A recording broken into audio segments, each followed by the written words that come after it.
है जी। ये चक्कर है, ठीक है। मतलब काल कर लें बस, काल जरूर करना जरूरी है, ठीक है जी। अच्छा जनाब, पाकिस्तान के अंदर जो होम मिनिस्ट्री है उसने अब इमरान खान साहब के से मुलाकातों के से रावलपिंडी की अडयाला जेल में 2 वीक्स का बैन डाला है। होम डिपार्टमेंट जो है उसने आज ये नोटिफिकेशन डाला है और उन्होंने कहा जी कि कोई भी ये इंटरव्यूज नहीं दे सकेंगे क्योंकि एक बड़ा हाई सिक्योरिटी अलर्ट है और सारी बार्ब्ड वायर्स जो हैं वो लगाई जा रही हैं जेल के बाहर और एक फ्रेश सिक्योरिटी ऑडिट जो है वो कराया जाएगा for officials of special police branch IB jail officials.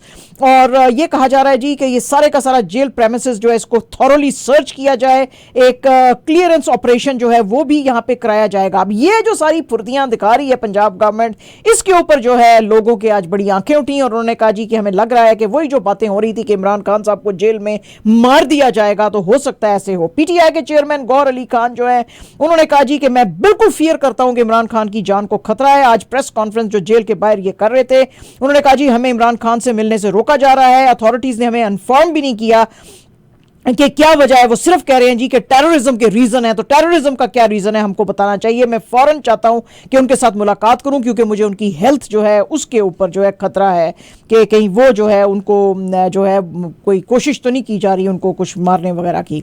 Imran Khan साहब की जो सिस्टर है अलीमा खान, उन्होंने भी आज एक प्रेस कॉन्फ्रेंस जो छोटी सी की है, यानी कि जाहिर है कि जेल के बाहर ही जो वो मीडिया से बात करते हैं उसको प्रेस कॉन्फ्रेंस तो नहीं कहा जा सकता। उसमें उन्होंने एक दफा फिर से कहा है जी कि मेरे भाई की जान को खतरा है।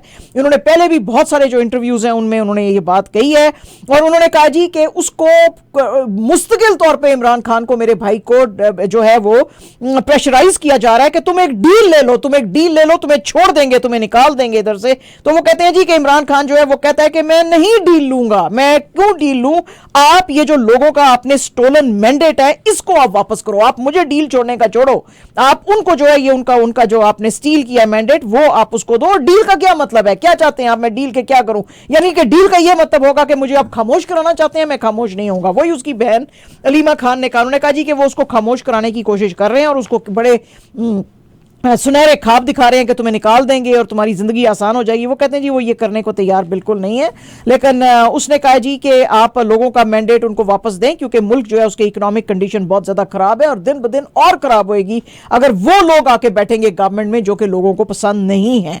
तो इसके ऊपर आपको गौर करने की जरूरत है। बहरहाल वो डील नहीं लेना चाहता और ना ही वो जो है कोई खामोश ही रहेगा, वो खामोश भी नहीं रहेगा।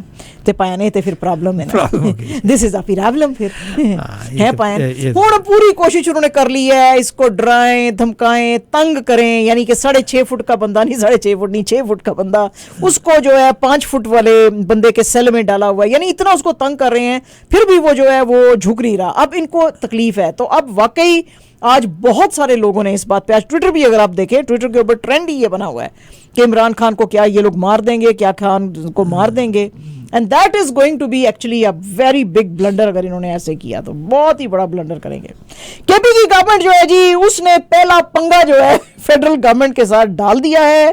केपी के जो चीफ मिनिस्टर हैं अली अमीन गंडापुर साहब, उन्होंने कहा जी कि मेरी पसंद का चीफ सेक्रेटरी आएगा और मैं कोई 3-4 नाम प्राइम मिनिस्टर को नहीं भेजूंगा, क्योंकि आपको पता ही है कि जो मुख्तलिफ सूबों में चीफ सेक्रेटरीज लगाए जाते हैं उसमें 3 से 4 नाम दिए जाते हैं। पीएम का प्रेरोगेटिव होता है कि वो उसमें से किसका नाम चुनता है। अली अमीन गंडापुर ने कहा जी मैं कोई आपको 3-4 नाम नहीं दूंगा, मुझे मेरा जो बंदा है यहां पे वो ही चाहिए है, विच इज नदीम असलम चौधरी, और ये जो शादाब अली शाह आपने लगाया है इसको यहां से हटाओ फौरन, जो है मुझे नहीं ये चाहिए अपने यहाँ पे। तो अब जनाब ये भी पंगा पड़ेगा है जी।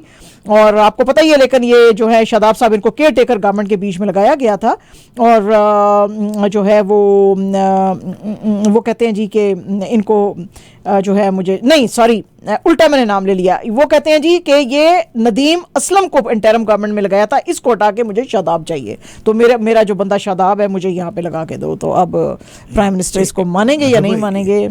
फॉरेन का सूप पी रहे हैं क्या?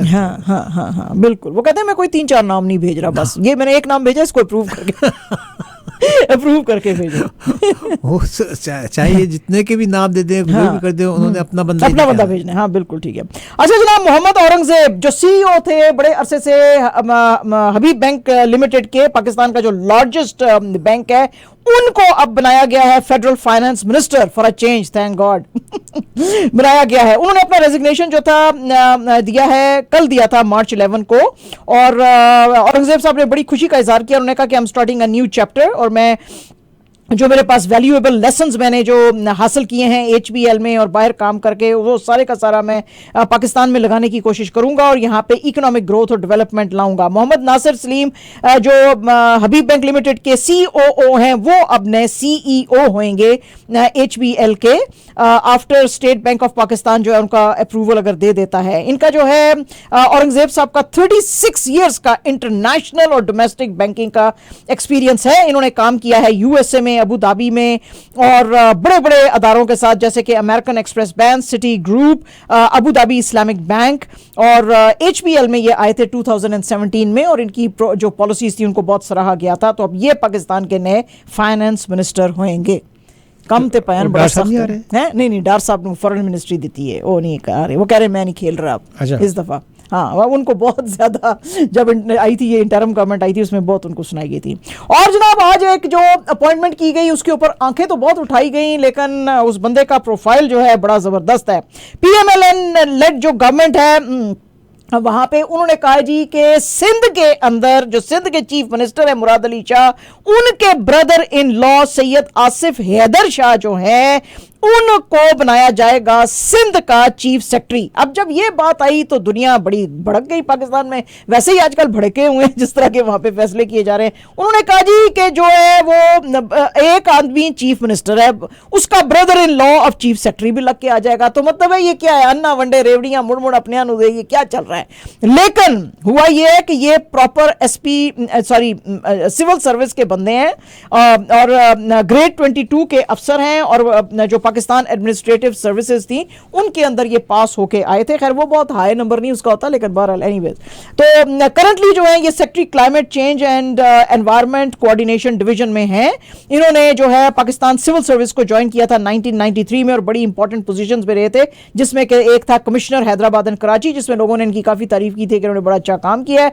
उसके बाद कैबिनेट डिवीजन के स्पेशल सेक्रेटरी थे, मिनिस्ट्री ऑफ कल्चर के अंदर फेडरल सेक्रेटरी थे, पावर डिवीजन के अंदर सेक्रेटरी थे। वैसे पेशे से इंजीनियर हैं, लेकिन इन्होंने MBA जो अपना किया है, MBA भी किया है सिविल इंजीनियरिंग के अलावा, MBA भी इन्होंने किया है IBA कराची से। इसके अलावा इन्होंने मास्टर्स जाके की थी हार्वर्ड यूनिवर्सिटी से, और फिर इनको फेलोशिप मिली थी हार्वर्ड यूनिवर्सिटी और स्टैनफोर्ड यूनिवर्सिटी से। तो वहां से बहुत ज्यादा जो है ये सीख के आए हैं, और कहा जाता है कि बहुत एक्सेप्शनल इनकी एडमिनिस्ट्रेटिव स्किल्स हैं, तो इसलिए इनको इस ओहदे पे लगाया जा रहा है। बात तो भाई वैसे है, अगर हार्वर्ड और स्टैनफोर्ड दोनों से ही पढ़ के आए हुए हैं तो कुछ तो बंदे भी जो होएगा कुछ तो होएगा। हाँ, क्योंकि ऐसे फुदू पैसेंजर तो मतलब है, वैसे आप फेरा टोरा मार सकते हैं, वहां पे घूम फिर के आ सकते हैं, लेकिन अगर आपके पास डिग्री है हार्वर्ड या स्टैनफोर्ड की फिर तो बड़ी बात है जी ऐसे। अच्छा जी, क्योंकि हमारे मुल्क के बहुत सारे लीडरान और भी गए थे हार्वर्ड शावर्ड, फिरते रहे, मगर डिग्री नहीं थी। नहीं थी उनके पास। इससे पहले जो हमारे फॉरेन मिनिस्टर थे, नहीं फाइनेंस मिनिस्टर थे, हाँ, वो तो पेन स्टेट से लाए थे ना। वैसे तो जरदारी साहब भी बड़े दावे करते थे ना कि मैं लंदन के किस स्कूल से पढ़ा हूँ, लंदन के स्कूल ने कह दिया हमारे पास कभी नहीं है। नहीं, वो लास्ट नेम दूसरा था। अच्छा, दूसरा नाम था। अच्छा ठीक है, ओ सॉरी, माय बैड मजिद भाई। आप पहले तफ्तीश करके आया करें। अच्छा ठीक है मजिद भाई, आइंदा से इंशाल्लाह मैं बिल्कुल पूरा करके आऊंगी। अच्छा जनाब, जितने दी खोती उतने आन खलोती है जी। जो बहुत दिनों से नाराज चलते आ रहे थे मौलाना और उनकी पार्टी JUIF, उनकी फाइनली PPP के साथ दोस्ती हो गई है। हाँ, क्योंकि उनको देने, अब उन्होंने कह दिया कि आपको ओहदे दे देंगे हम। ठीक है जी। अच्छा जी, अब जी मैंने आपको बताया ही था कि बिलावल साहब जो थे वो तो गए हुए थे चीफ मिनिस्टर मरियम नवाज से मिलने के लिए, और यूसुफ रजा गिलानी जो थे उनको कहा गया था कि नैयर बुखारी के साथ आप जाके JUIF के डेलीगेशन से मिले। तो बहरहाल जी उनके साथ मुलाकातें हुई। आज JUIF के मौलाना अब्दुल गफूर हैदरी साहब जो है उन्होंने कहा जी हमारी मीटिंग बड़ी अच्छी रही, मतलब अच्छी रही, सानू भी उन सीटा मिल जाएगी। तो PPP ने इनको कहा जी कि मार्च 14 को जो ये सेनेट का एक इलेक्शन हो रहा है, जो एक खाली हो रही है सीट, उसके ऊपर आप गिलानी साहब को हम खड़ा कर रहे हैं, तो आपने उनको सपोर्ट करना है। तो JUIF ने कहा जी बिल्कुल पाया सी उन्होंने सपोर्ट करेंगे। इसके बदले में JUIF के जो कैंडिडेट बलूचिस्तान में है उसके पीछे अब PPP खड़ी रहेगी। इसके अलावा इनको जो है पार्लियामेंट में विदाउट कंटेस्ट किए हुए आने जाने का रास्ता मिलेगा। ठीक है पायन, ठीक हो, खुश हो, बस हो गए मसले। और जनाब आज सिंध असेंबली के अंदर जो 9 मिनिस्टर हैं उन्होंने एक तो पहले ओथ उठाई गवर्नर हाउस में, और उसके बाद चीफ मिनिस्टर मुराद अली शाह साहब ने उनको डिफरेंट जो है पोर्टफोलियोज दिए हैं। जो नए मिनिस्टर्स जो हैं सामने आए हैं वो हैं शर्जील मेमन, डॉक्टर अजरा पचूहू, सैयद नासिर हुसैन, सरदार अली शाह, सैयद गिलानी, जाम खान शोरो, जिया लंजर, मोहम्मद बख्श माहर, अली हसन जरदारी और जुल्फिकार अली, ये सारे जी इनके मिनिस्टर्स होंगे। इससे पहले जो है फेडरल गवर्नमेंट में जो जिन लोगों ने ओथ ली थी उनको भी आज पोर्टफोलियोज जो हैं प्राइम मिनिस्टर साहब ने दिए हैं। ख्वाजा आसिफ साहब को डिफेंस, इसाक डार माजिद भाई के favourite foreign ministry, Ahsan Iqbal planning and development, Mohsin Naqvi home ministry and narcotics control, Ahad Cheema economic affairs establishment division, Musaddiq Malik energy and petroleum, Riaz Hussain Pirzada housing and works, Attaullah Tarar information and broadcasting, Awais लगारी railway heritage and culture, Jam Kamil Qadir Jam Kamal trade, Aleem Khan privatisation and board of investment, Chaudhry Salik overseas Pakistanis and human resources development, Azeem Azam Nazir Tarar law, Rana Tanveer industries. और इसके साथ साथ prime minister साहब ने कहा है जो है कि भाई आप दिन रात काम करें, और अगर आप काम नहीं कर सकते हैं तो फिर आपको खींचा भी जाएगा। आज बड़ी सख्ती से बात कीजिए आज। अच्छा जी, हाँ, प्राइम मिनिस्टर शहबाज शरीफ उन्होंने कहा जी हम बहुत खींचेंगे आपको, बहुत ज्यादा खींचेंगे अगर आपने सही काम नहीं किया। ठीक है जी, अच्छा जी। अच्छा जनाब, आज बहुत ही दो इतने कोई अजीम अनाउंसमेंट्स हुई हैं कि वाह वाह वाह। मैंने कहा जी ये अजीम अनाउंसमेंट्स तो आपको जरूर सुनिए, मतलब ये अगों पिछों असी खिंच लांगे लेकिन असी सैलरी नहीं लेनी। ठीक है जी। सबसे पहले अनाउंसमेंट आया जी प्रेसिडेंट जरदारी साहब का, जिसके बारे में हमने कल बताया था ना, $60 मिलियन तो अनफ्रीज हुए थे स्विस बैंक उसके अलावा क्या कुछ हमें मालूम नहीं है। तो जरदारी साहब ने कहा मैं अपनी सैलरी नहीं लूंगा एज प्रेसिडेंट। हैं जी, उन्होंने कहा जी कि मुल्क के हालात बहुत ज्यादा खराब हैं और हमको बहुत प्रूडेंट फाइनेंशियल मैनेजमेंट की जरूरत है, तो इसलिए मैं नहीं लूंगा। अच्छा जी, अब इससे जो है बहुत ही ज्यादा ये जो इंटीरियर मिनिस्टर नए बने हैं मोहसिन नकवी साहब बहुत ज्यादा इंप्रेस हो गए। मोहसिन नकवी साहब ने भी कहा जी मेरा कायद कह रहा है तो मैं कैसे हो सकता है कि ऐसे ना करूं। उन्होंने कहा जी मैं भी, चूंकि मुल्क में बहुत ज्यादा जो चैलेंजेस हैं और मुल्क जो है उसको सर्व करने के लिए मैं इधर आया हूं, इसलिए मैं भी जो है पैसे नहीं लूंगा, सैलरी नहीं लूंगा, यानी कि अगो पिछोसी बढ़ा लागे पैसे फिक्र की कोई बात नहीं, मगर सैलरी नहीं लेंगे, सैलरी नहीं लेंगे आप, बिल्कुल नहीं लेंगे। ठीक है जी, बोनस नहीं लेंगे। हाँ हाँ, बोनस तो लेना पड़ता है ना, फिर इतना हार्ड वर्क कर रहे हैं, मुल्क को कौम के लिए काम कर रहे हैं। ठीक है। अच्छा जनाब, हिंदुस्तान के अंदर भी अब चूंकि इलेक्शन रोज रोज नहीं आ रहे हैं, चीजें बेतहाशा भड़क गई हैं जी। आज बीजेपी को और जो स्टेट बैंक ऑफ इंडिया है उसको ऑपोजिशन ने बेतहाशा खींचा, क्योंकि सुप्रीम कोर्ट जो है उसने कहा कि ये जो इलेक्टोरल बॉन्ड्स लॉन्च किए थे बीजेपी ने ये बिल्कुल गलत हैं।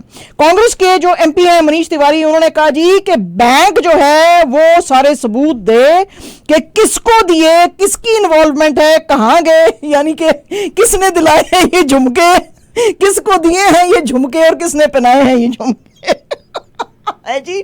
तो बताओ किसको दिए हैं ये झुमके। सेम स्टोरी वहां पर भी है। इलेक्टोरल बॉन्ड्स किसने दिए और किसको दिए और किसके कहने पे दिए, उन लोगों को आइडेंटिफाई करो। राहुल गांधी जी ने कहा जी लोकसभा में बीजेपी अपनी साख को बचाने के लिए जो है वो ये सारा कुछ कर रही थी, लेकिन मोदी जी का असल चेहरा जो है वो सामने आ रहा है। ये तो बहुत बड़ा स्कैम है जो कि सामने आया है, क्योंकि और मैं कहता हूं सुप्रीम कोर्ट को कि ये सारे का सारा ट्रूथ जो है ये सामने लेकर आओ। टीएमसी यानी कि तृणमूल कांग्रेस की लीडर महुआ मोत्रा ने कहा कि वाह जी वाह क्या बात है, हिंदुस्तान के अंदर एक ही बॉन्ड चल रहा है, एसबीआई और मोदी जी यानी कि स्टेट बैंक ऑफ इंडिया और मोदी जी। कांग्रेस के अभिषेक मनु सिंघवी ने कहा जी कि ये डिलिबरेटली किया जा रहा है और मैंने तो पहले ही प्रिडिक्ट किया था कि ये सारे का सारा स्कैम है, मेरी बात उस वक्त नहीं सुनी गई, लो अब सुप्रीम कोर्ट सामने लेकर आ गई है। सीपीआई-एम के जनरल सेक्रेटरी सीताराम येचुरी ने कहा जी ये बहुत ही सस्पिशियस किस्म की हरकतें हैं एसबीआई की, इनको सारे का सारा चीजें सामने लाके और एक्सप्लेन करना पड़ेगा, लेकिन ये समझ नहीं मुझे आ रही कि ये इलेक्शन होने के बाद चीजें लाएंगे, क्योंकि फिर इनको होएगा कि मोदी जी और बीजेपी इनको जो है एक्सपोज करने से प्रोटेक्ट कर लेंगे। तो ये क्या चल रहा है। बहरहाल जी ये अब बड़ा धमाका वहां पे जो है चल रहा है। इसके अलावा जनाब जो कल हमने आपको बताया था कि सिटीजन अमेंडमेंट एक्ट जो है अब इंप्लीमेंट कर दिया है, उसके ऊपर भी आज जो है बेतहाशा लिए दिए हुई वहां पे हिंदुस्तान में बीजेपी के यूनियन मिनिस्टर अनुराग ठाकुर ने अलबत्ता आज बहुत ज्यादा गुस्से का इजहार किया। उन्होंने कहा ये जो गरीब लोग हैं, हिंदू फैमिलीज जो उनको रेप किया जा रहा है दिन दिहाड़े, उनको फोर्स मैरिजेस की जा रही हैं, उनके रिलीजियस कन्वर्जन किए जा रहे हैं, ये सिख जो हैं जिनकी गुरु ग्रंथ हमने देखी थी, और ये बुद्धिस्ट और जैन और पारसी और क्रिश्चियन जिनको बांग्लादेश, पाकिस्तान और अफगानिस्तान में मारा जा रहा है, उसको हिंदुस्तान अगर सहारा नहीं देगा तो और कौन देगा। तो ये क्यों जो है ऑपोजिशन वाले इसके इतना खिलाफ हैं। इसके ऊपर फिर ऑपोजिशन भड़क गई, कांग्रेस और टीएमसी और सीपीआई। उन्होंने कहा जी कि ये वायलेट करता है the values of our constitution, क्योंकि इसके अंदर आप मुसलमानों को, क्योंकि बहुत सारे मुसलमानों को भी प्रोसिक्यूट किया जा रहा है इन कंट्रीज में, उनको आपने अलहदा कर दिया है, which is against India's secular constitution. और ये चूंकि इलेक्शंस आने वाले हैं तो इसलिए आप डिवीजन पैदा कर रहे हैं। कांग्रेस के लीडर जयराम रमेश ने कहा जी कि आप जो है पोलराइज कर रहे हैं ये सारे का सारा, और खास तौर पे जो वेस्ट बंगाल और आसाम में लोग हैं वो बहुत ज्यादा सफर करेंगे। वेस्ट बंगाल की चीफ मिनिस्टर ममता बनर्जी ने कहा बिल्कुल लोग इसमें सफर करेंगे और मैं ये बिल्कुल डिस्क्रिमिनेशन नहीं होने दूंगी। दिल्ली के चीफ मिनिस्टर अरविंद केजरीवाल ने कहा कि ये बीजेपी जो है अपनी गंदी पॉलिटिक्स हमेशा खेलता है, लेकिन जो है लोग इनको बता देंगे इलेक्शंस में कि क्या सही और क्या सही नहीं है। इसके बाद जो है CAG आएगा तो ये जो है वो ये बिल्कुल सही नहीं है, ये इश्यूज को सॉल्व नहीं करेगा।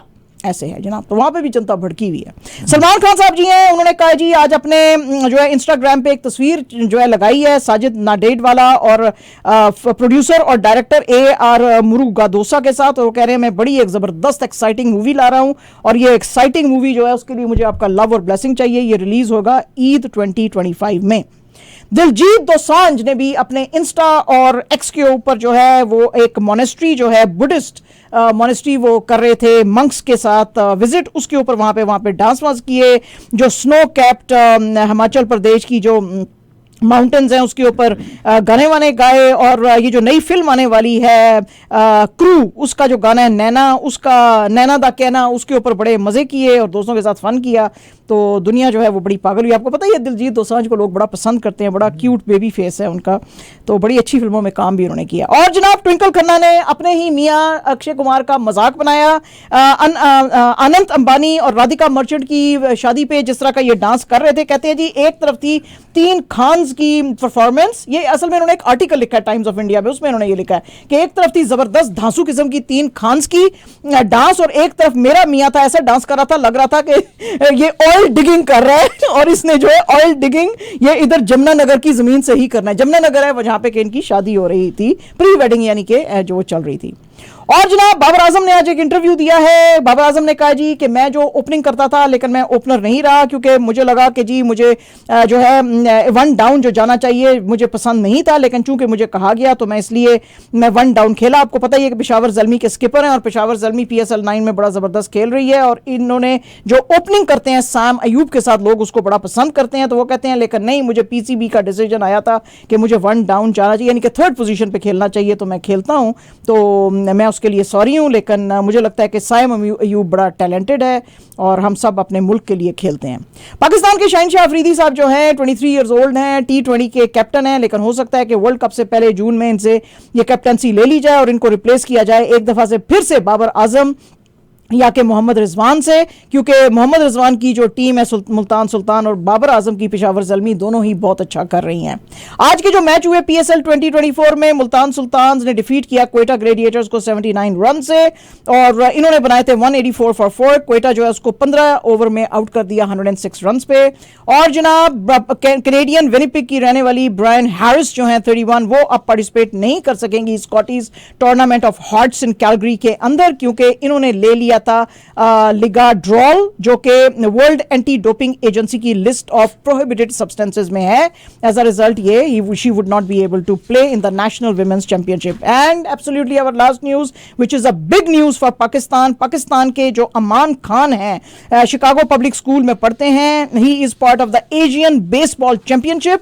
बाहर खेलते हैं अमेरिका में, लेकिन पाकिस्तान के अंदर जो है 18 ईयर ओल्ड आ रहे हैं। ही इज अ पिचर और इनकी स्पीड है 93 माइल्स पर आवर, और इन्होंने अभी साइन की है अपनी deal Lenoir Rhyne university North Carolina के लिए, लेकिन वो कहते हैं पाकिस्तान में बहुत ज्यादा पोटेंशियल है बेसबॉल का और ये गेम मैं पाकिस्तान में लाऊंगा। ये थी जी हमारी